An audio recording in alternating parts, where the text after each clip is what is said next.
안녕하십니까. 벌써 4회를 맞이한 천만 서울 시민을 위한 천만 서울 시민에 의한 천만 서울 시민의 시청 뒷골목. 오늘은 굉장히 무거운 주제로 찾아오게 됐습니다. 부동산을 다룰 것인데요. 먼저 오늘도 언제나 식상한 게스트 IM 피터님이 나오셨습니다. 네, 안녕하십니까. 정치시사 블로그 IM 피터입니다. 예, 그리고 지난번부터 이제 시청에서 좀 맛을 들였는지 오늘도 공무원이 두 분이 나오셨습니다. 한 분씩 인사 부탁드립니다.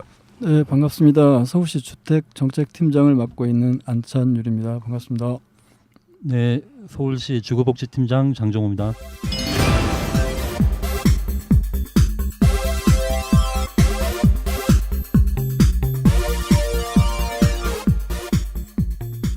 예, 두 분이 나오셨는데 과연 얼마나 힘들고 빡센 주제 얘기를 두 명씩이나 나오셨는지 오늘의 주제에 대해서 피터님께서 간단하게 설명해 주시겠습니다. 예, 오늘은 전세금 지원이나 뭐 그런 전세에 관련된 얘기입니다. 그 서울의 전세값이 연속 38주 동안 오르고 있습니다. 전세가 매매가의 90%까지 육박하고 있는데 한마디로 미친 전세라고 봐야 할 정도입니다. 전세값이 오르니 전세 물량을 찾기도 힘들고 반월세 등으로 전세에서 월세로 바뀌기도 합니다. 한국의 대표적인 주거 형태인 전세가 기존과 전혀 달라지니 주택을 구입하는 편이 낫다는 의견도 있고 이번 기회에 대출받아 주택을 구입하라는 정부와 언론의 기사도 계속 이어지고 있습니다. 도대체 전세가 왜 이렇게 바뀌어졌는지, 주택을 구입하는 것이 난지 아니면 전세나 반월세로 그냥 사는 것이 난지 제대로 알려주는 곳이 없습니다. 그냥 평생 집 때문에 고생해야 하는지, 돈 없는 서민을 위한 주거 대책은 없는지 오늘 제대로 한번 알고 싶습니다. 그래서 지금 피터님은 어디에 살고 계십니까? 저는 제주도에 살고 있어요. 네, 역시 서울에 집을 구하는 것이 참 어려운 일이죠. 예, 두 분은 지금 뭐 집이 서울에 다 네, 자가입니까 아니면 전세? 자가 빌라에 살고 있습니다. 아유, 성공한 인생이네요. 서울에 집을 사다니. 얼마 정도 합니까? 저희 집은 한 2억 5천 정도. 요새 전세가 평균이 2억에서 아. 2억 5천인데요. 저희 갖고 있는 집이. 아, 뭐 사무관쯤 되면 예, 그 정도 살 수도 있죠. 예. 애도 있고 나이도 있으신데. 예. 네, 저는 그 아파트 전세 살다가 이제 전세가 너무 인상돼가지고 다가구인지 다세든지 빌라로 왔다가 또 쫓겨가서 이제는 처갓집에 얹혀 살고 있습니다. 아, 이게- 몸소 지금 실천하고 뼈저리게 느끼고 예, 있습니다. 정말 서민의 고통을 잘 아실 만한 형태에 살고 계시는군요. 이 정도급 공무원이면은 최소 이제 한 40평대 아파트는 있어야 되지 않나? 아니 뭐 위장전입일 수도 있어요. 예. 굉장히 요즘 들어서 전세가 너무 얻기 힘들다. 내 집은 거의 불가능하다. 제가 한번 페이스북에 서울시의 이 부동산이 문제가 뭐냐고 물으니까 대부분의 답변이 전부 다. 더욱더 심한 것은 집값이 너무 비싸서 여자친구를 사귈 수가 없어요. 저도 지금 그런 상황에 빠져 있는데 두 분 굉장히 뼈저린 방송을 느끼지 않습니까? 네, 그러고 있습니다. 예, 아, 좋은 자세입니다. 예, 뭐 집이 있으면 최소의 노블리스 오블리주적인 자세가 같은 있어야 되지 공무원도 않겠습니까? 우리 옆에 있는 팀장님은 자가고 저는 전세에서 다시 쫓겨갔습니다. 예. 공무원도 차이가 있다는 것을 이번에 알아주셨으면 좋겠습니다. 아이들이 쪽팔려 하지 않습니까? 요즘 아직 그럴 나이는 아니고요. 이 원래 지금 그러니까 전세가 네. 그 제일 힘든 부분이 뭐냐면 원래 전세는 이제 그 보통 집 가격의 한 5-60%뭐 이렇게 요 정도 가격에서 이제 돈을 한꺼번에 내고 이제 한 2년 사는 건데 그러니까 전세 가격이 이제 너무 오르고 있는 게 이게 문제거든요, 지금. 그러니까 지금 보면은 38주 동안 계속 오르고 그다음 전세 가격이 매년 한 10% 정도 올랐다고 합니다. 네. 그러면은 2년마다 계약이 갱신될 때마다 기존 전세가 그러니까 예를 들어 내가 1억에 이제 전세를 살았으면은 다음에는 무조건 1억 2천을 만들어줘야 되고 그러니까 20%씩 계속 올랐다는 거죠. 그러니까는 임금이 그만큼 오르냐 아니면은 내가 저축을 그만큼 했느냐면은 상관이 없지만은 네. 그만큼 돈이 없으니까 이제 전세에 대한 문제점이 계속 발생되는 거죠. 네. 사실 전세 자체가 굉장히 기형적인 제도 아닙니까? 네, 지금 뭐 다 아시다시피 한국에만 네. 우리 대한민국에만 전세라는 제도가 있어 왔고 이제 그 제도는 이제 과거에 이제 부동산 경기가 굉장히 좋았을 때 투자를 하고 본인은 이제 다른데 네. 살고 이런 유형이 굉장히 많았었죠. 그 경기가 부동산 경기가 이제 하락 시점에 와서는 그런 이제 이익을 볼 수 없으니까 이제 전세에 대한 어떤 메리트가 없어지고 이제 그런 분들이 이제 월세로 이제 전환하는 이제 추세에 있습니다. 예. 그래서 이제 그러는 이제 추세에 타고 나서 이제 그 전세가 줄어드니까 자연적으로 이제 전세 가격이 오르게 되는 거죠. 그러니까 예전에는 이제 그 뭐 1억, 그러니까 1억 원을 네. 이제 보통 이제 전세는 이제 목돈을 받아갖고 집주인이 이제 그거 갖고 이제 이자놀이 하잖아요. 그렇죠. 그러니까 그 이자가 이제 괜찮았거든. 그러니까 지금의 월세 받는 것보다 훨씬 낫는데 지금 이제 금리가 떨어졌고 그다음에 이제 그 뭐 그러니까 은행 이자나 그런 그 돈놀이 갖고는 이게 해결이 안 되니까 그러니까 수익이 안 나오니까 지금 이제 집주인들이 이제 그 예, 전세를 그렇습니다. 반월세 이런 걸로 바꾸는 거죠. 네, 네. 뭐 사실 금리 문제도 있지만 집값이 그동안에 노무현 정부 때에서 쭉 오르지 않았습니까? 네, 네. 그런데 이것도 이제 한 2008년 크게 보면 2011년 정도를 정점으로 해서 이제 약보합세를 계속 그리고 있는 거죠. 이 상황에서 집주인도 이해가 돼요. 더 이상 전세를 주면 자기가 손해를 보는 상황으로 오지 않았습니까? 네. 그게 이제 원인을 좀 말씀드리면 가구 분화가 그동안 이제 네네. 굉장히 이루어졌어요. 이렇게 과거에는 이제 3, 4인 가족이라든지 가족들이 모여 살았는데 지금은 1, 2인 가족이 거의 한 50%를 넘어가고 네. 있거든요. 그래서 이제 가구가 분화가 되고 소수가 되다 보니까 옛날에 저희가 또 다 큰 주택을 찾고 부동산 경기에 그걸로 인해서 굉장히 화랑을 봤는데 지금은 주택 규모가 오히려 조그만 게 더 가치가 있어지고 조그만 주택이 오히려 부족한 상황이거든요. 그래서 그 가구 분화로 인해서 오히려 주택의 수요는 더 불어나고 그럼으로 인해서 이제 그 가격이 좀 더 높아가는 그런 측면도 있습니다. 저 궁금한 게 이제 예전에 이제 오피스텔은 정말 1인 가구 내지는 그 잠깐 이게 거주하는 그런 형태로 했는데 이제는 뭐 보통 이제 1, 2인 가구 그러니까 결혼을 해도 아이를 안 낳는 경우도 많고 그래서 뭐 오피스텔을 뭐 아파트화 하든지 뭐 이런 식으로 좀 많이 바뀌고 있다고 제가 들었는데 부동산 쪽이 그런 경우에 뭐 어떤 뭐 정책이나 뭐 세금 관계 뭐 이런 부분은 뭐 혜택이 없습니까? 왜냐면은 계속 1, 2인 가구가 늘어난다면은 네, 네. 사실 평수가 큰 20평대 아파트보다는 10평대의 오피스텔이 훨씬 더 뭐 주거 공간은 더 낫지 않냐는 네. 생각이 들어서요. 이제 주택이 부족하니까 뭐 이렇게 주택 수를 이제 넓히는 걸 생각해 보면 말씀하신 게 타당한 생각인데 아마 정부에서 그런 지원책이 있는 걸로 알고 있습니다. 자세히는 제가 파악을 못하고 있는데 혹시 그거 들어보셨어요? 그 실제 평당 관리비는 원룸이 제일 비싼 거. 아, 그렇죠. 그래요? 예, 원룸이 제일 비싸고 우리가 보통 생각하듯이 큰 평수 아파트가 관리비를 나누게 되면 비싸진 않아요.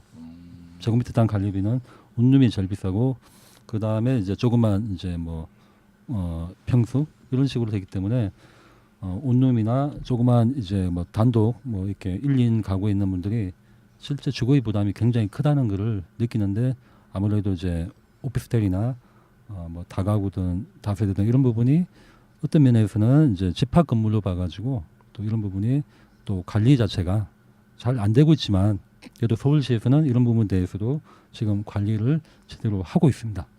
그 전에 이제 어느 그러니까 그 글에서 보니까는 그러니까 원룸의 관리비가 실제적으로 얼마가 이제 조사를 해봤더니 주인들이 조금 약간의 그러니까 많이는 아니지만 어느 정도 폭리를 취한다. 뭐 이렇게 전기 그 공동 전기 요금이나 뭐 청소 요금이라든지 이런 걸 다 분석을 해봤더니 뭐 한 1, 2만 원 좀 더 비싸게 받는 경우가 많다는 글을 읽어본 적이 있는데 그러니까 이런 경우는 그러니까 지금 행정상의 이 그 법이 그러니까 아파트나 이런 데는 지금 공공관리 그런 그 규약이나 이런 부분에서 이제 그 제재를 받을 수 있는데 사실 원룸 뭐 한 네 가구 5가구 이제 원룸 집주인이 마음대로 이제 돈을 받거나 이럴 경우에 어떤 뭐 제재나 법에 뭐 접촉을 받는 경우도 있습니까? 그게 이제 집합 건물 자체가 이제 인사 관계를 규율하고 있고 이제 소유나 관리 관계가 공법이 개입하기에는 이제 주택법과 다르게 제한적이다 보니까 이런 부분에 대해서 우리 시 같은 경우는 법무부에다가도 계속 건의를 했고 그에 대한 지도 감독에 대한 부분이나 실태 조사 이런 부분이 뭐 몇 년 전에 이제 뭐 아파트 난방비 사건 그런 거를 이제 필두로 해서 우리 사회 전반적으로 이제 부정에 대한 비리에 대한 어떤 경각심을 주고 있기 때문에 우리 시에서도 집합 건물에 대한 관리를 개정하고 나서 계속 그런 부분에 대해 가지고 공공성을 지금 확보하기 위해서 노력을 하고 있습니다. 아니 아파트 같은 경우는 이제 서울시에서 이제 그런 문제점 난방비나 이런 거 이제 뭐 민원 받는 건 이제 어떤 그 전화번호나 이런 거 나와 있는 걸 봤는데 아직까지 원룸이나 이런 뭐 이런 데는 없다는. 예, 집합 건물은 다만 집합 건물은 저희들도 조사를 했고요. 2013년도부터 대형 어떤 오피스텔 쪽은 조사를 했고 그런 주거용으로 실제 쓰이고 있는 부분에 대해서도 봤더니 공동주택보다 훨씬 더 관리가 안 되고 있다는 것을 저희들이 인지를 하고 있고, 그래서 그런 관리단이나 그리고 이에 대한 어떤 관리 자체가 법적인 제도적인 부분에 대해서 빨리 개선이 돼야 된다, 그런 필요성을 절감하고 있고, 그래서 아까 말씀하신 이제 뭐 관리 규약에 대한 부분, 그런 부분에 대해서도 저희들이 표준 어떤 관리 규약 준칙안을 저희들이 만들어서 이미 보급을 했고, 관할 구청이나 실제 해당 그 뭐 상가나 아니면 주택에도 보급하도록 지금 계속 홍보를 하고 있습니다. 예, 뭐 지금까지 많은 말씀 나누셨는데 일반인이 듣기에 무슨 말인지 하나도 모를 그런 이야기들이 오갔습니다.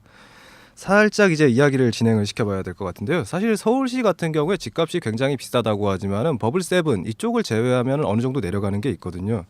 그런데도 불구하고 왜 자꾸 집값 문제가 생기느냐? 거기에 대해서 양극화 이런 이야기를 할 수밖에 없어요. 왜냐하면 아까 원룸, 오피스텔 이야기했지만 그 6평 사실상 뭐 침대에다가 냉장고에다가 행거 하나 두고 책상 두면 딱 끝나는 그 정도가 다 1,050에서 시작을 하거든요. 전세는 거의 주지도 않지만 전세로 들어가려면 1억.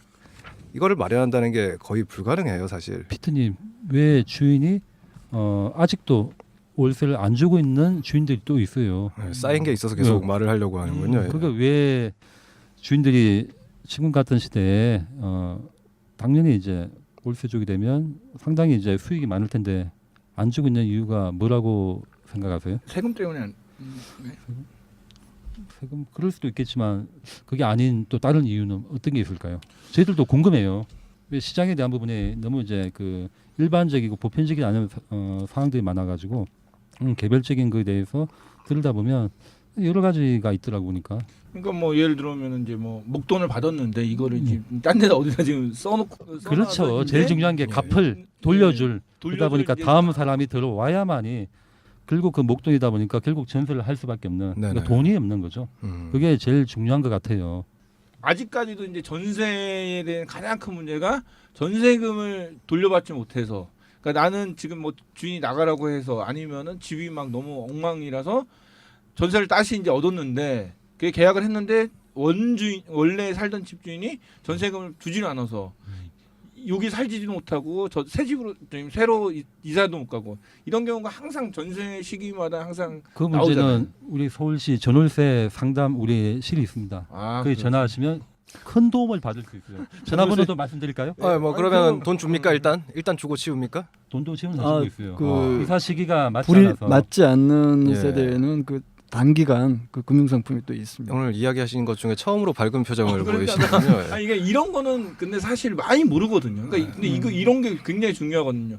아니 사실 애가 둘 있어. 그래서 지금 애 학교도 가야 되고 그런데 당장 이사갈 집도 못 들어가고 기존에 이삿짐 다 싸놨어. 그렇죠. 그런 상황에서는 어찌됐든 돈을 빌리는데 사실 전세금 1, 2억을 어디서 누가 쉽게 빌려주지는 못하거든요. 그리고 부동산의 역할에 대해서도 좀 고민할 필요가 있을 것 같아요. 부동산이 지금 현재 역할이란 게 정말 스스로 챙기는 부분이 가장 중요한 거는 저희들도 알고는 있는데, 좀 더 나아가서 단순히 이제 수익만 얻겠다 역할뿐만 아니고 입주자, 그러니까 세입자들이 집을 구할 때 소유자의 관계에서 본인들이 겉으로는 여기 뭐 모범 중개업소 이렇게 걸어놓고 하는데 그거로만 할 게 아니고 정말 그 설명 의무 그런 거에 대해서 사인만 한다만, 실제 저 같은 경우는 전세를 거의 지금 뭐 공무원 들어오고 나서 계속 이렇게 살아보다 보니까 주민증 뒤에가 계속 이거에 이사.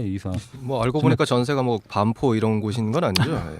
아니 뭐 잠실 7억씩 쪽에 몇 번 내고. 있다가 아유. 도저히 안 되다 보니까 지금은 다시 이사 갔는데 아니 그럼 기름보다 거기 전세가가 훨씬 비싸겠군요. 뭐 집을 뉴타운은 산 좀 것뿐이지. 비싸지 않습니까? 그렇죠. 그래서 부동산 중개업소 역할도 중요하고, 그리고 그런 부분에 대해서 임대차 계약을 할 때 전월세 같은 경우는 이제 주인이 해야 될 역할하고, 그다음에 여기에 대한 이제 월세, 전세 이런 부분에 대해서 아직도 그런 부분이 정확히 인지가 안 돼서 주인이 정말 마음이 좋은 주인을 만나게 되면 세입자가 편하고, 또 어떤 부분은 아주 안 좋은 세입자를 만나가 주인이 고생하는 경우도 있습니다. 그러니까 이런 부분에 대해서 저희들은 정책적으로 보면 원만히 해결하는 게 참 좋지만 그런 부분이 안 돼가지고 결국은 이제 분쟁이 오고 민사 조정도 들어오고 그런 부분도 있는데 자, 너무 많이 진행된 것 같아가지고 여기서 자를게요. 근데 여기 같은 경우에는 사실 전세도 대출 끼고 많이 들어가지 않습니까? 그렇습니다. 그러면은 은행이나 정부에서 어느 정도 그러한 규약 등을 알려줄 수 있지 않나요? 그렇죠. 예.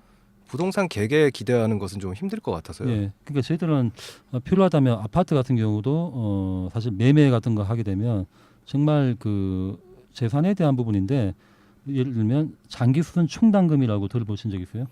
당연히 못 들어봤죠. 예. 뭐 아파트 뭐 저기 그 처음 지었을 때 이제 뭐야 그 혹시 이제 하자가 아 역시 야. 피트님은 정말 이번에 이사 가면서 우리 아버님이 그거 이제 받았는데 받으셨어요? 네, 그게- 전세 살다가 갔는데 되게 많을 줄 알았더니 적더라고요. 그러니까 그게 운이 좋아서 받으신 건지 아니면 원래 받게 되는 걸 받으신 건지 요새는 좀 많이 알고 계신 예, 것 같은데 그게- 또 아직도 모르시는 분들도 있어요. 그런 것처럼 우리가 일상생활에 정말 꼭 필요한 것에 대한 권리 의무 관계, 그다음 주인의 역할, 그다음에 세입자 역할 그런 부분이 좀 표준화된 부분으로 우리가 계속 홍보도 하고 그런 부분에 대해서 더 이상 이론이 없어야 되는데 이게 그런 부분도 많이 공지가 잘 안 돼 있고 그다음에 물론 이제 개별적이고 구체적인 상황에서는 이게 과연 뭐 주인에게 그다음에 세입자한테 임차인의 권리 의무가 좀 그 본인의 기책 사유가 있는지 그런 거는 살펴 좀 봐야 되겠지만 일반적인 부분에 대해서도 공지가 안 돼 있고 그래서 제가 왜 장기순 충당금 말씀을 드리냐면 그런 부분이 저도 예전에 전세 살 때 제가 나가면서 안 받은 것 같아요. 근데 아무리 생각해도 그걸 나중에 알게 됐어요. 왜 주택법에 나와 있더라고요. 장기순 충당금은 주인이 내는 거다. 네. 그리고 보통 나가면서 이사 나가면 관리사무소가 정산을 해주게끔 됐는데 저는 왜 나갈 때 다른 집을 알아본다고 그게 딴 집에 가 있었고 그래서 공과금은 다음 사람하고 정산하지 이게 관리사무소가 정산을 안 해준 것 같아요. 그런 경우 많죠. 예. 이제 관리사무소에서는 자기네 받을 것만 생각을 하지 그 뭐 줄 거는 별로 생각 안 예. 하죠. 근데 그거는 사실 관리사무소가 줄 것도 아니고 주인이 줘야 되는데 그 당시 주인이 매매 관계에서 또 바뀌는 경우 많거든요. 세입자는 가만히 있는데 주인이 바뀌면서 다음 주인하고 앞에 주인하고 그런 권리 관계가 명확히 돼서 돌려줘야 되는데 그런 부분이 안 돼 가지고 어떤 부분에 있어서는 세입자 피해 보는 사례도 있고 저희들 여기 오늘 세입자 뭐 보호를 위해서 나온 건 아니지만 예. 여러 가지 문제가 있고 그래서 오늘 전세도 아까 처음에 이야기했던 돈을 돌려줄 돈이 없어서 못 준다. 그래서 전세를 할 수밖에 없다. 그런 부분도 있고 또 한편에서는 정말 주인이 너무 바쁘고 네. 너무 또 이게 월세 바꾸는 게 귀찮아 가지고 안 하시고 계속 전세 놔두시는 분도 있고 아니면 정말 마음이 좋으신 분들도 정말 월세 하게 되면 우리 원룸에 사는 대학생들 정말 힘든데 그냥 전세로 하지 안 바꾸고 그런 분들도 있는 것 같아요. 어쨌든 아직도 전세를 유지하시는 분들이 꽤 있거든요. 네. 그런 거 보면서 우리 사회가 아직은 좀 괜찮은 분들이 있구나. 세입자들 위해서. 예. 근데 그 지금 이제 그 전세가 사실 이제 아까 그 이성환 대표도 얘기했지만은 한국에만 있는 기형적인 제도거든요. 그래서 제가 그 다른 나라 가서 이제 월세를 비싸게 그러니까 거기 당연히 이제 월세 주고 사는 건 당연한 건데 그거를 이제 들으신 저희 아버님이 야 거기 전세 없냐? 내가 어떻게 하든 전세 돈을 마련해 줄 테니까는 매달 월세를 내지 마라. 왜냐면 어른들 입장에서는 매달 나가는 월세는 버려지는 돈이라고 생각을 하시거든요. 그래서 이제 우리는 이제 계속 전세가 있는데, 그러니까 이게 지금 이제 사라지고 있잖아요. 지금 반원세, 그렇죠. 반전세. 네, 보증보죠, 거기도. 네, 예, 근데 예. 그러면은 전세가 사라지면 도대체 앞으로는 이제 우리 외국처럼 완전 월세 제도로 갈 거냐 이런 부분은 어떻게 생각하세요? 이제 싱글 이제 전세를 못 살아본 사람. 예, 당연히 전세가 없어지는 쪽으로 가면서 제 인생은 점점 암울해지겠죠. 근데 전세가 없어질 수밖에 없는 이미 저성장에다가 이제 집값이 더 이상 오르면은 오히려 버블 위험성이 있지 않습니까? 그런데 문제는 집값이 이제 안정된다, 다 월세로 가자 하면은 바로 내수가 이렇게 싹 가라앉는 그런 현상이 생기기 때문에 천천히 연착륙할 수 있도록 전세를 좀 조절해야 되지 않겠습니까? 제가 볼 때 월세가 가진 두 가지 문제가 있는데 뭐냐면은 지금 월세가 높아지니까는 야 그 월세 낼 바에는 대출을 받아 집을 사라고는 하는데 그러니까 이게 월세를 내다가 못 내면 그냥 집만 쫓겨나면 되는데 집을 살려면 일단 어찌 됐든 최소한의 몇 천만 원이라도 자기 돈이 들어가고 거기다 취득세 무슨 세금을 다 내야 되잖아. 내고 난 다음에 이제 그 대출금을 못 갚으면은 이제 집에 압류 들어오고 이제 집안 경제가 완전히 이제 풍지박산이 난다는 거죠. 그렇죠. 이제 그 부분하고 그다음에 이제 월세가 지금 제가 알기로는 우리나라 1주택을 소유한 그러니까 집주인이 월세 그러니까 한 가구만 이렇게 그 주택만 소유한 집주인은 9억인가? 9억을 넘지 않으면 월세 수입이 얼마가 됐는지 임대소득세를 안 내더라고요. 그렇습니다. 그러니까 현재는. 이런 예. 부분에서는 좀 문제가 되지 않나. 왜냐면은 월세로 바뀌는 건 상관이 없는데 그 월세 수입을 받는 그런 어떤 세금을 내지 않는 그런 소득세에 대한 부분. 그러니까 그런 게 자꾸 문제가 되니까는 우리나라 사람들이 월세에 대한 뭐 걱정 내지는 굳이 월세를 가야 되냐, 뭐 월세를 더 싫어하는 경향이 있지 않는가 이렇게 생각을 해봅니다. 월세는 이제 앞으로 월세가 늘어나니까 월세 가격은 점차 좀 내려갈 거로 이제 보고 있고요. 아까 말씀하신 그 월세 소득에 대한 과세 부분은 지난번 정부에서 그 지난해 좀 발표를 했다가 굉장히 좀 그 후폭풍을 맞은 측면이 있는 겁니다. 그래서 그 문제는 아마 이제 월세가 이제 대세가 돼 가는 추세이니까 그 월세 제도를 진짜 안정화돼서 잘 정착되도록 그런 제도적인 측면이라든지 뭐 과세 이런 측면도 나중에는 아마 충분히 정부에서 좀 고려를 해서 좀 법제화시키고 이래야 될 걸 봅니다.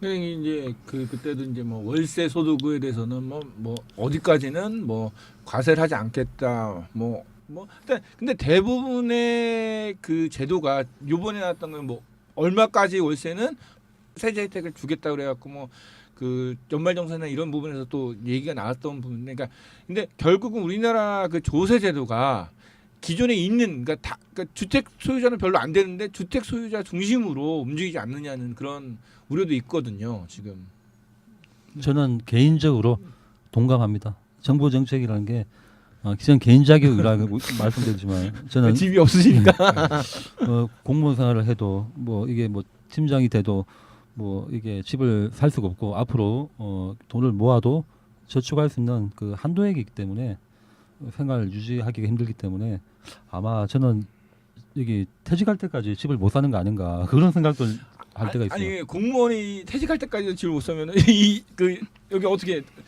승환 씨랑 저 같은 경우는 어떻게 나는 평생 이제 집을 못 사는 아니 저는 아니, 평생 결혼을 못 할 거기 때문에 굳이 집을 살 이유가 없습니다. 예. 아니 왜 결혼을 못 한다고 해? 아무튼 약간 그럼 이야기를 넘어가서 이 상황 속에서 정부가 어떤 대책을 내놓고 있는지에 대해서 한마디를 좀 부탁드립니다.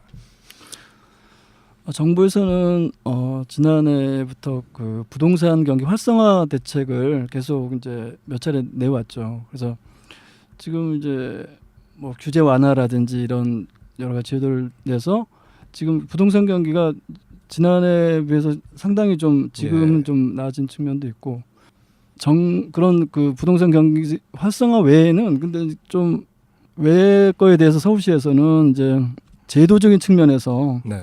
또 이제 공공 임대주택이나 이런 서민 주거 안정을 위해서 굉장히 좀 노력을 하고 있습니다. 이제 서울시에서 좀 하는 것을 좀 말씀드리면 가장 어려운 분들이 이제 기초생활 수급자들이라든지 서민들이 가장 어렵다고 보고 있고 이제 그분들을 위해서 우리 민선 5기 때도 8만 호 임대주택을 공급을 했고 그게 공공 임대만 8만 호인가요? 그렇게. 예, 민선 5기 때는 예. 이제 공공 임대를 8만 호를 공급했고요.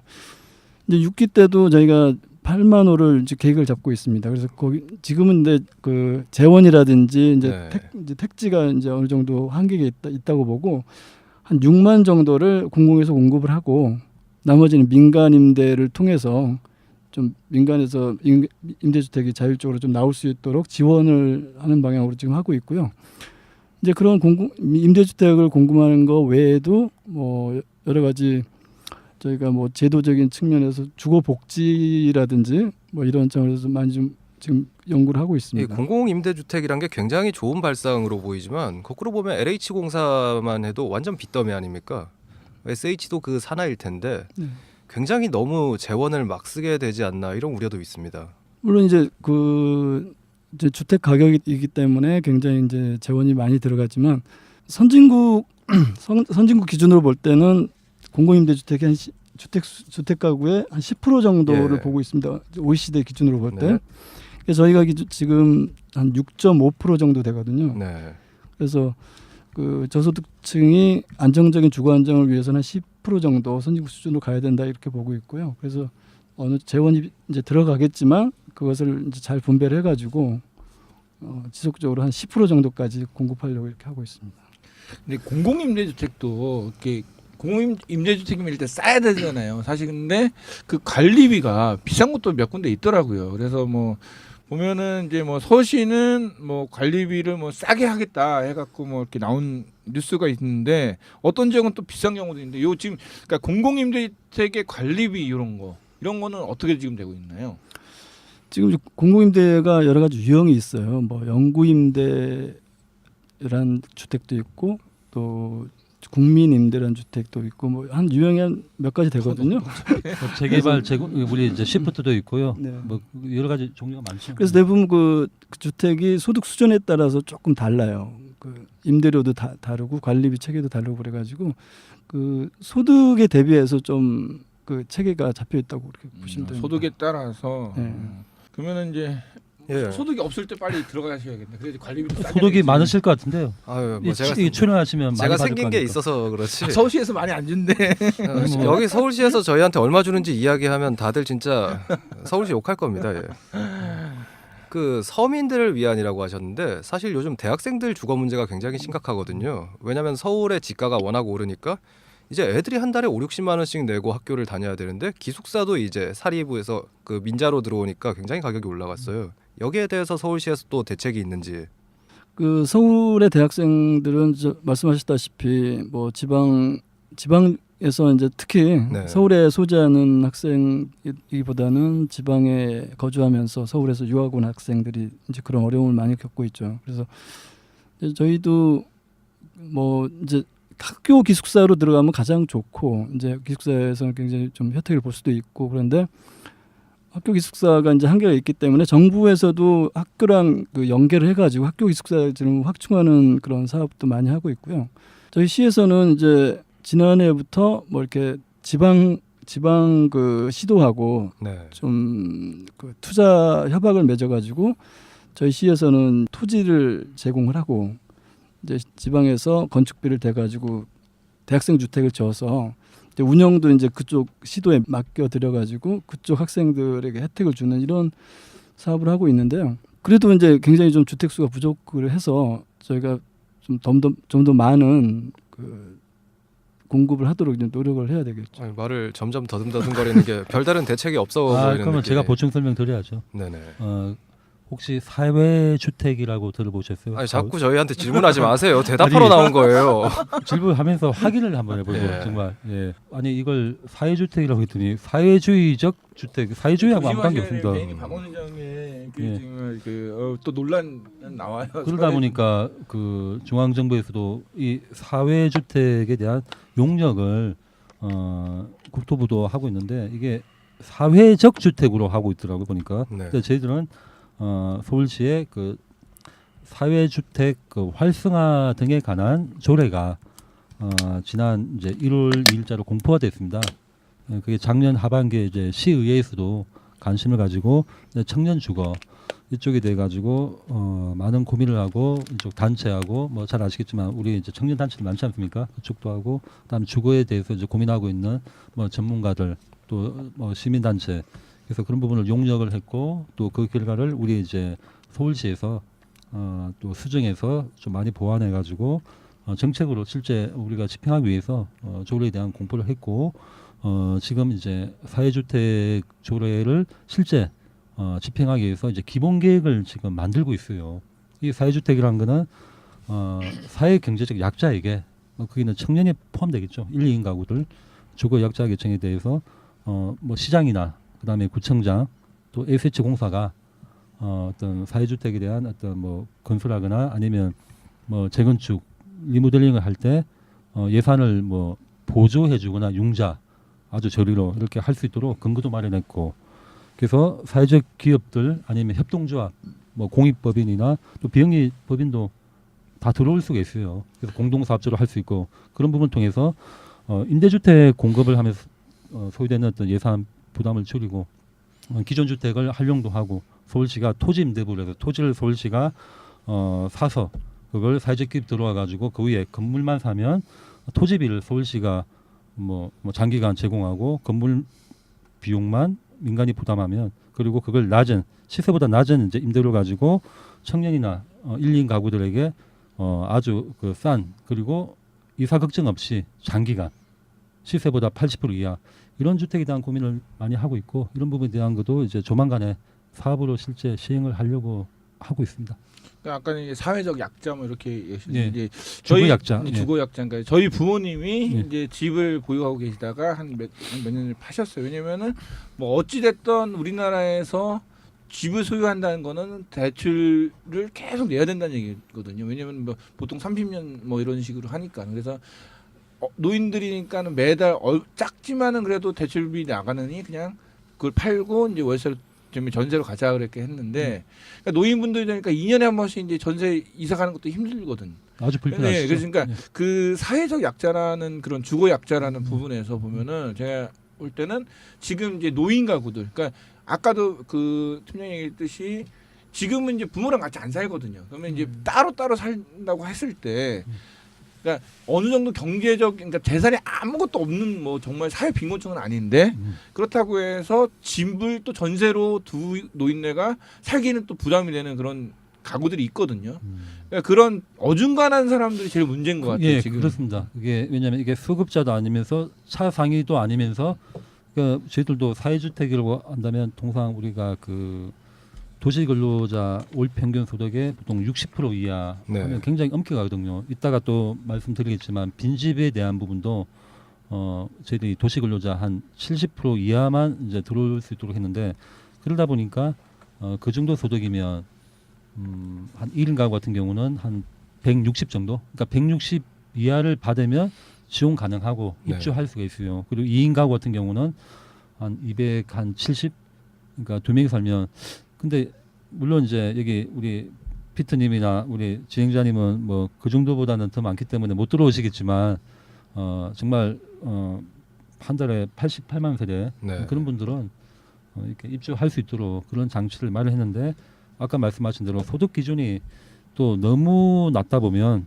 정말 그 법이 보호하지 못하는 그런 취약계층을 그 사람들은 들어오고 싶어도 못 들어오거든요. 그렇죠. 그런 거는 우리 기초수급 문제도 있고 많은 복지에 사각지대가 많아요. 그런 걸 이제 관에서는 계속 고민하고 어떻게 하면 그런 부분을 보완하고 제도가 실제적인 어떤 수혜자를 우리가 이제 많이 두텁게 보호하기 위해서 하고 있지만 아직은 못 따라가는 부분이기 때문에 저희들도 처음이기 때문에 어떤 이런 부분을 좀 엄격하게 제한을 했지만 왜 그 취지라는 게 아무한테 다 임대주택을 줄 수는 없단 말이에요. 그러다 보니까 엄격히 제한했다 보니까 정말 취약한 분들이 못 들어오는 경우도 있어요. 그래서 그런 부분에 소득에 대한 부분은 또 필요하다면 또 개별적으로 또 완화해야 될 필요도 있지 않는가. 그런 부분은 정책의 어떤 그 시범 사업을 해보고 저희들 효과에 대한 분석 이후에 보완도 해 나갈 겁니다. 그런 거에 대한 구제도 해야 되거든요. 그러면 지금 전세금 지원이라든지 아니면 뭐 전세 임대 공급 이런 것은 아직까지 시행은 하지 않은 상태인 건가요? 처음으로 들어가는 건가요? 사회주택 부분은 지금 시행 예. 이번에 계획 단계에 예. 있는 거죠. 사회주택은 이제 시행 예정이고요. 지금. 예. 그 아까 그 말씀하셨던 그 빈집 살리기 프로젝트 예. 저는 이게 굉장히 이제 앞으로 요새 이제 그 몇 가구가 모여서 뭐 땅콩 주택 소위 말하는 예. 그 땅콩 주택을 하든지 아니면 이제 그 싱글 여성들이 함께 뭐 그러니까 집을 이렇게 하나를 뭐 구입을 하든지 전세를 해서 같이 사는 이런 그런 게 요새 많이 이제 그 추세인데 요 빈집 살리기 프로젝트가 그랑 비슷한 것 같아 갖고 요거 대해서 한번 조금 더 자세하게 한번 설명 좀 예. 부탁드립니다. 그러니까 아주 쉽게 말씀드리면 집을 갖고 있는 주인 그 다음에 정말 그 뭔가 의미 있는 일을 하고 싶은 기업 그 기업에는 아마 수익이나 영업 어떤 이익을 보겠다는 게 아니고 사회 공헌도 하면서 최소한의 어떤 이유는 또 있어야만이 굴러가기 때문에 그런 기업들 그리고 정말 우리 사회의 취약한 계층 이 3자가 서로가 윈윈할 수 있는 같이 갈 수 있는 하나의 어떤 대안이 아닌가. 다시 이제 보충 설명드리면 집주인은 그동안 쓸모없는은 아니지만 집을 수선하기에는 비용 부담이 크고 네. 또 사회적 기업은 그런 집을 발굴해서 임대료를 주지만 그 임대료가 들어오는 사람들한테 부담이 되지 않고 그러다 보니까 집주인은 임대료를 받을 수 있고 또 사회적 기업은 그걸 갖고 있으면서 서울시가 무려 동당 2천만 원의 리모델링비를 지원을 해줍니다.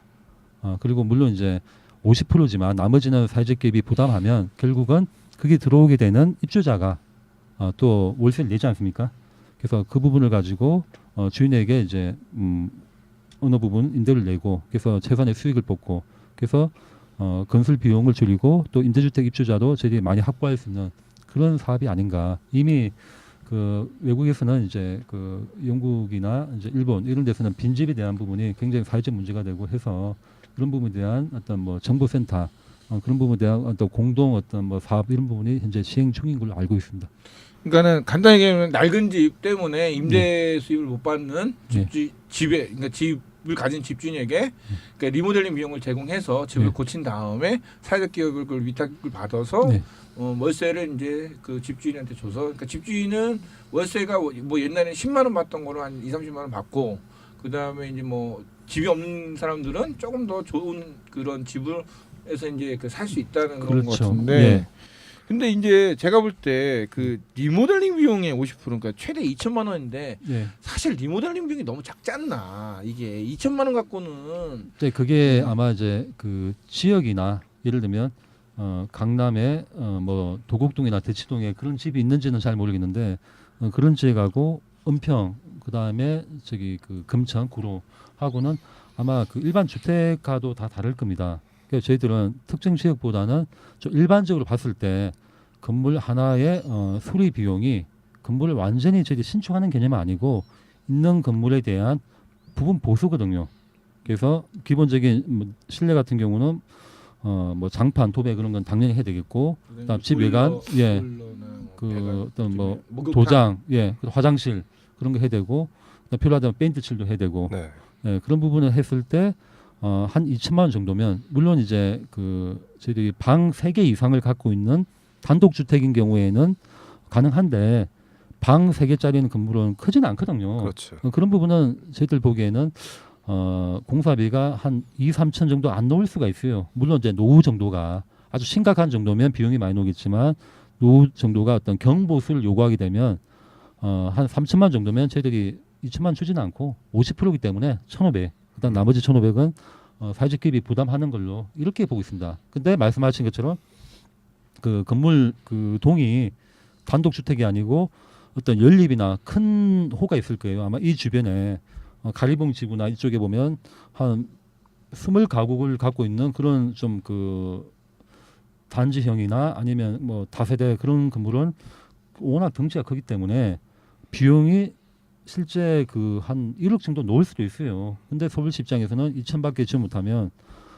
사회적 기업이나 뭐 여기 참여하게 되는 뭐 법인 이런 데서는 8천을 부담해야 되잖아요. 그래서 그런 부분은 사회적 기업이 하지 않고 사회적 기업이 나머지 부분에 대한 그러니까 4천만 원을 그때는 픽스를 잡았을 때 4천만 초과는 6천만 원은 주인하고 왜 주인 입장에서는 사실 손 전혀 안 되고 다 고쳐주기에는 저희들이 한도액이 있단 말이에요. 그러다 보니까 그거는 주인하고 여기 참여하게 되는 사회적 기업 간의 협의를 통해서 주인도 왜 보일러 같은 거 다 고쳐주면 집주인은 어떤 의미에서는 완전히 무상 풀이 네. 나야 되거든요. 그렇죠. 그래서 그러니까 2억밖에 안 나가는 게 낡아서 2억밖에 그렇죠. 안 되는 집이 자산 가치가 올라가거든요. 올라가는데 예. 그리고 임대료까지 계속 받아갈 텐데 주인 입장에서 주인만 좋은 사업을 할 수는 없지 않습니까? 근데 이제 우리나라 이제 이런 사람들이 이제 정부 사업은 공짜다.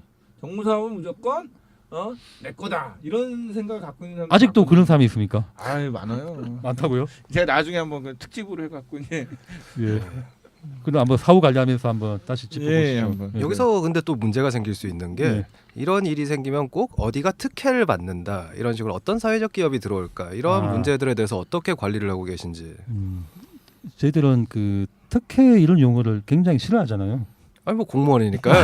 아니, 언론이 아니, 뭐 좋아하는 공무원이 다 표현이 그렇죠. 예. 아니 다는 아닌 것 같고요. 네. 그걸 진짜 특혜하게 되면 그거는 마땅히 문책받아야 되고 처벌받아야 되지만 정말 그 객관적으로 정말 공정한 심사 과정과 투명한 어떤 정보 공개를 통해서 집행하고 있는데 그게 악성인 경우가 있어요. 뭐냐면 자기들 떨어졌다. 아, 그걸 이제 루머 차원에서 내는 경우 근데 그럴 여과 없이 이렇게 글을 쓰는 좀 그 아주 미흡한 좀 질대를 지닌 그런 약간 쭈라시 같은 언론도 있고 죄송합니다. 이게 언론을 제가 너무 이렇게 구체적으로 그냥 어떤 언론인지 찍어주시는 것도 괜찮을 것 같은데. 나중에 명예훼손 뭐 이렇게 왜냐하면 제가 다른 일을 하다가 명예훼손 제가 고소까지 됐습니다. 예. 예, 그래서 저는 항상 말을 조심해야 된다고 저는 몸을 느끼고 있습니다. 절차적인 측면에서는 뭐 서울시에서 하는 거니까 믿어도 될 것 같아요. 서울시에서 제도적으로- 서울시 공무원이 서울시에서 하는 거니까 믿으라고 하니 참 이거. 제도적으로 완비가 그런 투명성은 굉장히 잘 갖춰져 있거든요. 뭐 사업자를 선정한다든가 이런 거는 어떤 기준이 정해져 있어가지고 뭐 점수라든지 이런 게 다 정해져 있기 때문에 아유, 우리가 뭐 정부 발주 이런 거 나올 때마다 업계에서 하는 얘기가 뭐 어떤 건데. 아니 여기에서 응모 자격을 보면은 네. 그게 뭐냐면은 이제 주거 관련 사회적 경제 주체로서 뭐 집수리, 주택 건설, 리모델링 경험과 능력이 있고 예. 여기는 건설 능력이 없는 비영리 단체는 건설형 사회적 기업 또는 전문 건설업체와 공동 신청한 예. 여기서 이제 제가 볼 때는 맹점이 나오는 게 예. 우리나라에 이제 건설이 또 사채가 많거든. 이게 또 사회적 기업도 사자가 많지 않습니까? 그러니까 둘이서 이제 이게 좀 짜고 이제 뭐 그게- 자재 너 예. 싼 거 쓰고 비싼 거 썼다고 그렇게 할 수도 있는 거고. 저희들이 그 감리를 합니다. 아, 저희들이 감리를 예, 우리 물론 이제 제가 직접 하진 않고요.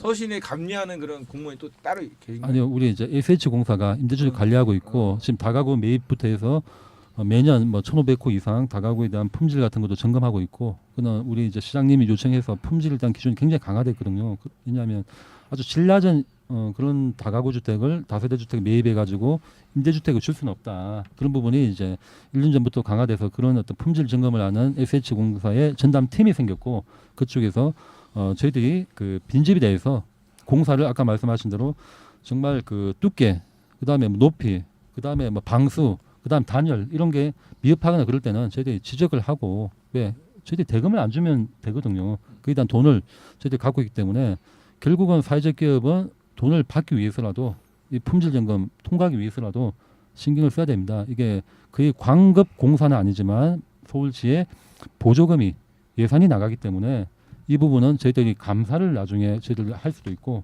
저희들도 감사를 받을 수가 있습니다. 그래서 일점의 어떤 의혹도 없이 저희들은 투명하게 정말 박원수법이 시행되지 않았습니까? 제대로 할 겁니다. 예, 뭐 또 선거에 나가시는 분이 한 분 생긴 것 같은데, 예, 지금까지 뭐 장 팀장님이 자기 일이라고 굉장히 다 잘 되고 있다라고 이야기하셨는데요. 그러면 이제 전세금 지원 관련 대책에 대해서 좀 이야기를 해주십시오. 제가 보는 게 이제 그 저는 이제 결혼을 해서 이제 아이가 있는데 이게 그 요새 이제 서울시 그 공공임대주택 전세금 지원 보면은 신혼부부가 항상 1순위예요. 그러니까 결혼해서 3년에서 5년 이내가 2순위 이렇게 밀리던데 어떻게 보면은 결혼을 해서 지금 아기가 하나 있어갖고 이런 사람이 더 급하지 않나요? 뭐 이게 여기 결혼 안 한 사람 입장에서는 아니 신혼부부가 더 우선이다 이렇게 할 수도 있는데 아니죠, 독거자가 우선입니다. 아니 이 순위를 왜 신혼부부가 우선인지 그러니까 결혼한 사람 입장에서는 아니 내가 결혼해서 지금 아직까지도 이제 집이 없고 아기도 있었고 지금 내가 발등에 불이 켜져 있고 신혼부부야 뭐 둘이서 어디 가서 못 사냐 이렇게 생각하는 경우도 있거든요. 그거는 이제 출산율하고 굉장히 좀 관련이 있어요. 그래서 출산율이 자꾸 저하되고 이거는 국가 경쟁력에도 굉장히 이제 마이너스 요인이니까 그의 대책으로 이제 신혼부부에게 이제 빨리 결혼을 해서 아기도 빨리 낳고 이런 차원에서 이제 아니 신혼부부가 이제- 했다고 해서 아기를 다 낳는 건 아니잖아요. 근데 이제 주거가 조금이라도 안정되면 아무래도 결혼도 빨리 하고 가임 여성, 가임. 그렇겠죠. 전세 지원을 위해서 뭐 전세 임대라고 제도가 있습니다. 전세 임대 제도는 세입자로 이제 하실 분이 본인이 살고 싶은 그 주택을 가서 찾아서 이제 저희한테 신청을 하면 그 중에 저희가 뭐 한 8천만 원 정도까지 지원을 해드립니다. 그래서 이제 본인 나머지 거는 본인 돈을 가지고 이제 그 집에 들어가시면 되고요. 그럼 8천만 원은 금리나 이런 거는 뭐 이자는 어떻게 되나요? 금리는 제가 한 아니 왜냐면 요새 이제 네. 이제 금리 때문에 이제 뭐 이번에 이제 고정금리 뭐 변동금리 해갖고 네.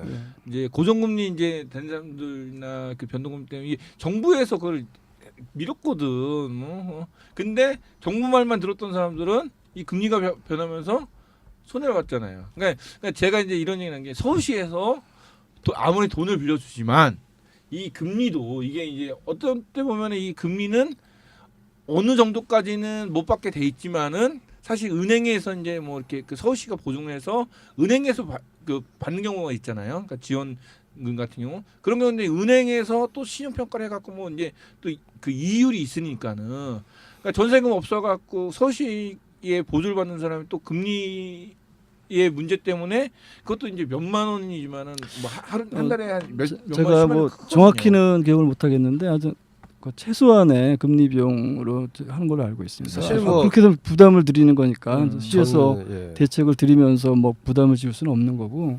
무이자 안 되나요? 무이자 무이자 우리는 거죠.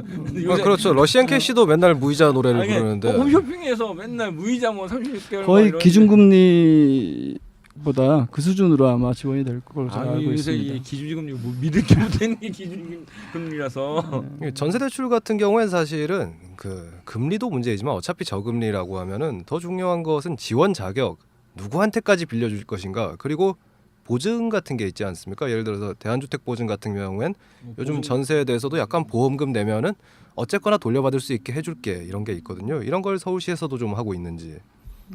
지금 뭐 지원 대상은 일단 그 1순위가 기초생활수급자고 이제 한부모 가족 어려운 한부모 네. 가족들이 가장 어렵기 때문에 1순위로 보고 있고 그 다음으로는 그 우리 도시 근로자 그 평균 임금의 50% 정도 그러니까 뭐 평균 임금의 50%면은 한 뭐 2천만 원 좀 넘는 수준입니까? 월 수익으로 봐서 뭐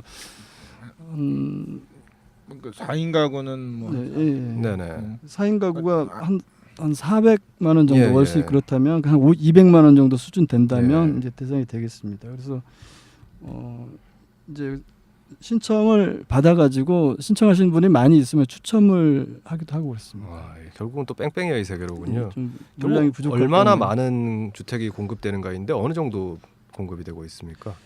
올해 전세 입대를 저희 시에서는 한 6,500호 정도로 공급을 할 예정이고요. 이게 언제까지 기간이? 그 연중 계속 됩니다. 네네. 그래서 그 LH공사에서 4,000호, 저희 네. SH공사에서 2,500호 이렇게 총 6,500호를 계획하고 있고요. 또 이제 저희 시가 직접 그 다가구나 다세대 이런 걸 매입을 해가지고 모집 공고를 해가지고 이제 그 공급을 하는 경우도 있습니다. 이걸 매입 임대 주택이라 그러는데 네. 그건 제가 설명드립니다. 좀 네, 그거는 또 별도로 한 1,500호 정도 저희들 제공하고 있습니다. 그거는 뭐 1순위가 아무래도 이제 수급자나 예. 뭐 한부모 가족 뭐 이쪽이 있고 그러니까 다가구에 다가구나 다세대가 이제 그 아마 이게 선입견이나 편견이 있을지 모르지만 집이 굉장히 깨끗해요. 왜 그러냐면 예전에는 이제 기존 주택에 우리가 이제 시에서 매입을 했는데 지금은 이제 신축 새로 짓는 이제 건물을 아예 그 건축 예정 주택을 건축 허가 단계에서 시가 이제 매입을 해가지고 그걸 아예 처음부터 서울시가 임대주택 공급을 하는 거거든요. 예. 그러니까 신축 건물이고 거기 들어가시는 분들은 아주 깨끗한 집이고 굉장히 만족도가 높아요. 예, 그런 부분을 서울시가 지금 1,500호씩 매년 공급을 하고 있습니다.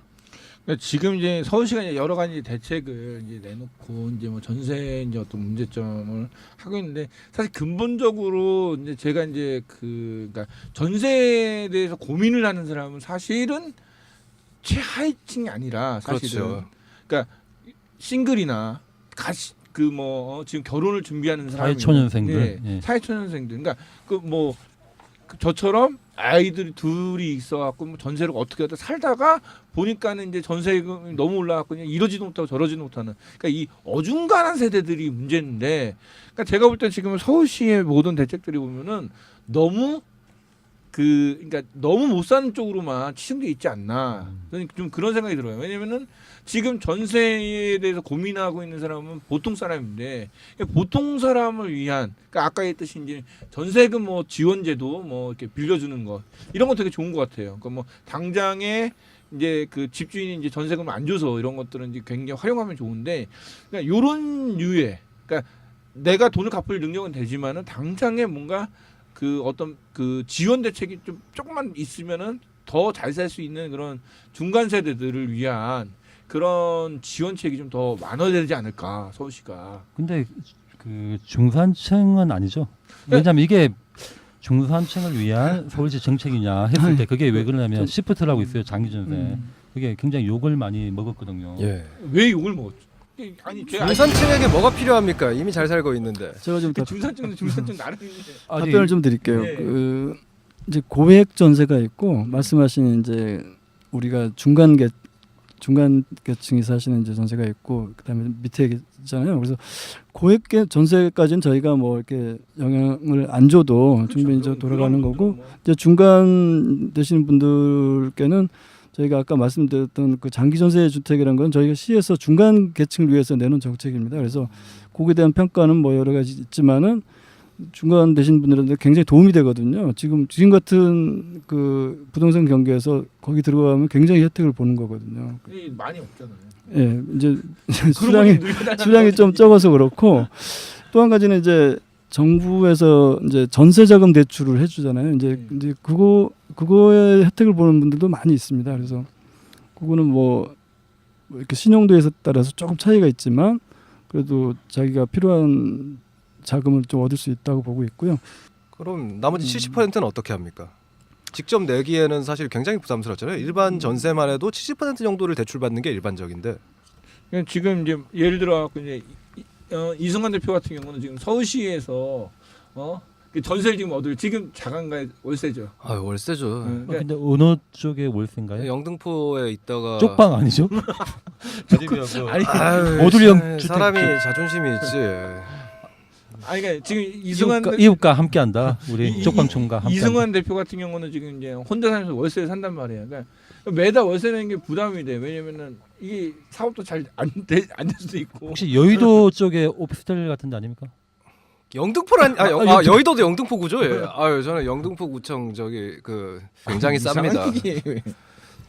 그러니까 이런 싱글이 좀 전세를 해서, 그러니까 우리나라는 전세라는 개념이 사실 목돈 마련 개념도 있잖아요. 그러니까는 뭐 지금 당장에 1억을 어떻게든 꿔서 이렇게 메꿔 놓으면은 나중에 나갈 때 1억이 되지 않냐는 이런 생각도 있는데, 그런 부분이 뭐 이렇게 뭐 나쁘다 뭐 아니다 이렇게 그걸 떠나서 일단 기본적으로 월세 부담이 너무 많기 때문에 이 월세 부담을 줄이는 방법은 없을까요?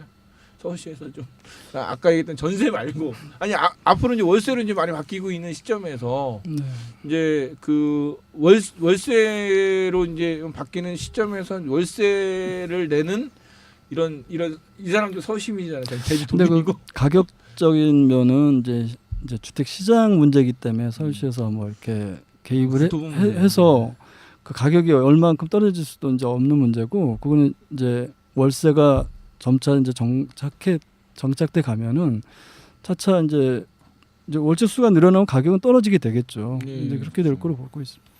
다만 이제 그 공동체 주택이라고 해서 지금 이제 시에서는 굉장히 이제 역점적으로 이제 추진을 지금 하고 있고, 지금 아마 1호점이 지난번에 나왔고, 아까 말씀드린 사회주택하고 비슷한 개념이에요. 토지를 서울시가 이제 사고 아니면 시유지에다가 그쪽에다가 건물은 민간이 매입을 하거나 아니면 건설하고 리모델링해서 시세보다 뭐 한 80% 정도 싸게 입주자가 들어오고 월세 부담이 굉장히 작아지는 거죠. 그런 부분에 대한 계획을 연차별로 저희들이 계속 공급을 할 예정입니다. 벌써 1시간이 다 됐는데요. 시간 너무 빨리 지나가는데요. 당연하죠. 계속 공격만 받고 변명만 하다 보면 1시간 금방 갑니다. 저는 아직도 시간이 별로 안 간 것 같은데, 네, 오늘 참 죄송한 게 사실 부동산이라는 게 시에서 할 수 있는 게 별로 없거든요. 정부에서도 뭔가 하기가 힘든 것인데, 일단 뭐 좀 변명이든지 아니면은 그 하고 싶은, 그래도 우리가 이 정도는 하겠다, 이게 지금 서민들에게 도움이 되고 있다, 그리고 결정적으로 여러분들 집 구할 때 이렇게 하면 서울시가 도움을 드릴 수 있어요, 이런 이야기를 한번 좀 해주셨으면 합니다. 저희 서울시에서는 일단 그 아까 말씀드렸다시피 임대주택을 최대한도로 많이 공급을 해드려서 서민들이 안정적으로 주택을 얻을 수 있도록 도움을 준 게 첫 번째 저희가 하고 있는 미션이고요. 이제 그런 가운데 이제 다양한 수요층이 발생을 하기 때문에 이제 사회도 다양화돼가고 이러기 때문에 이제 주택의 유형도 저희가 많이 모델을 개발을 해가지고 사회적으로도 이런 모델 저런 모델 이렇게 보급을 하는 게 굉장히 저희의 임무라고 생각을 합니다. 그래서 좀 아까 말씀하신 공동체 주택이라든지 이게 굉장히 신개념이거든요. 사회주택이라든지 이런 거는 자기가 비용을 얼마 내지도 않고 이제 시나 이제 공공에서 도움을 좀 받아서 그 주택을 쉽게 좀 마련을 해서 같은 또 그 성향의 분들이 모여서 그런 사회 문제도 해결하고 굉장히 좋은 모델이거든요. 그래서 그런 모델이라든지 이런 아까 말씀드렸던 장기 안심이라든지 이런 다양한 모델을 저희가 좀 수요는 이렇게 이제 재정에 한계가 있기 때문에 많지는 않지만 그런 거를 이제 사회적으로도 확산시키고 이런 초기에 이런 사회화 시키는 게 저희의 좀 큰 임무라고 생각을 하고 있습니다. 그래서 그런 연구를 하고 있고요. 아유, 첫 방송이라서 너무 긴장하시는 것 같은데 다음 방송도 없는데 참 아쉽습니다. 예. 다음에 또 올 수도 있죠.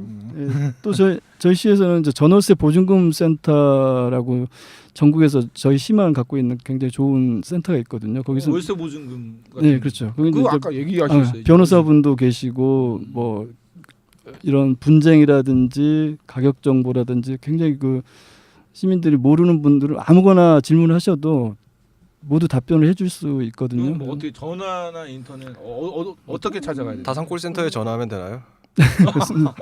다산콜센터 네. 전화요. 네. 한 방에 연결됩니다. 예. 서울시 전월세 센터 치면 인터넷으로 들어갈 수도 어, 있고 그러니까 이렇게 서울시 전월세 지원센터. 지원센터. 지원센터입니다. 발음이 안 돼요. 혀가 꼬부라는.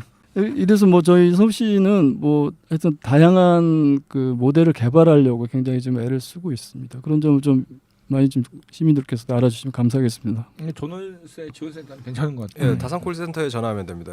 120이죠?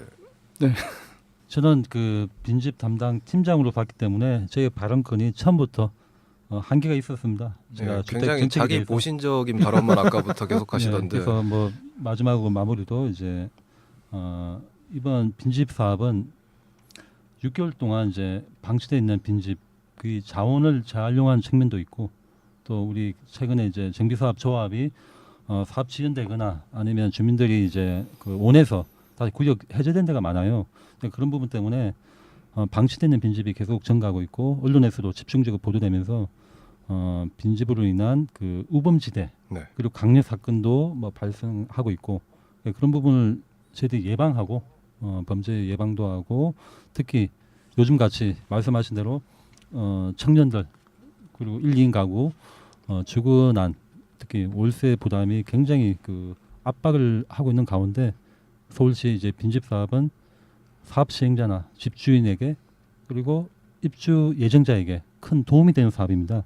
그래서 이번 주 20일까지 저희들 접수를 받고 있는데 꼭 참여하셔서 정말 좋은 기회를 받아가시기 이것도 다산 콜센터에 전화하면 됩니까? 가능하죠. 근데 직통 번호도 있습니다. 직통부도하면 예, 2133에 7026 7026번입니다. 무슨 선전하는 거 네. 근데 이런 거는 뭐 아니 홍보하러 나온 줄 알았어요. 저는. 아니 그 저희는 서울시 팟캐스트인데 예. 사실 홍보 같은 거는 별로 안 해줘. 1000만 서울 시민 중에 한 10,000명 정도가 듣는 아주 소박한 방송이기 때문에 만 명이면 몇 분의 몇이죠? 1000분의 1입니다. 많으시네. 1000만에서 만이니까 1000분의 1이죠. 예, 아무튼 드디어 이 사회 굉장히 무거운 주제로 이 공무원들의 눈에 이미 다크서클이 깔려 있습니다.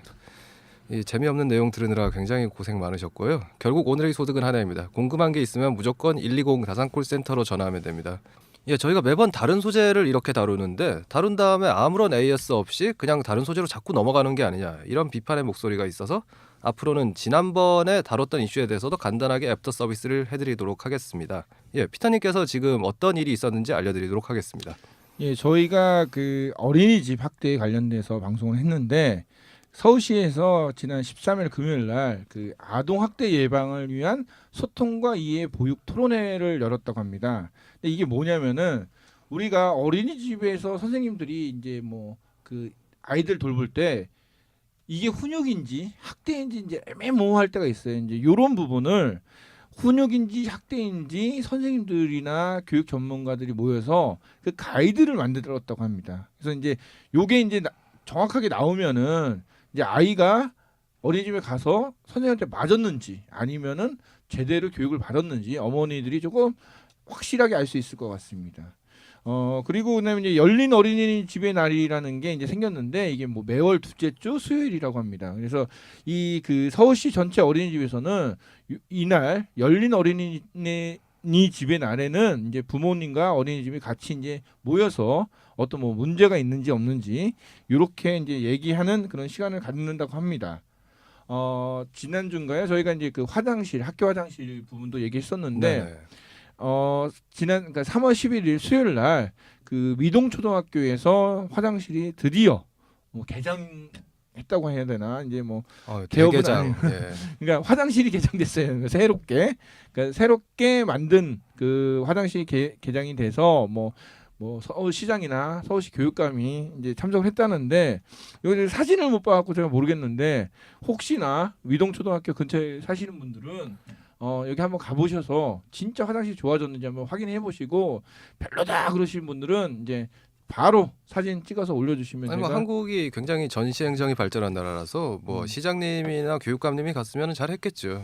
근데 이제 이유가 문제지. 그러니까 그 애프터 토크는 이게 뭐냐면 이 보도 자료 읽는 게 문제 아니라 요거렇게 딱 했는데 이후에 분명히 이제 팟캐스트 보시고 난 다음에 이제 사진이나 아니면 그 이후에 불만 사항이 있으신 분들이 있으실 거란 말이에요. 그러면은 바로 이제 뭐 댓글이나 아니면은 SNS로 올려주시면은 뭐 그때 오셨던 담당자분들은 다 명함 제가 갖고 있으니까 그분들한테 한번 전화해서 제가 직접 물어봐드리겠습니다.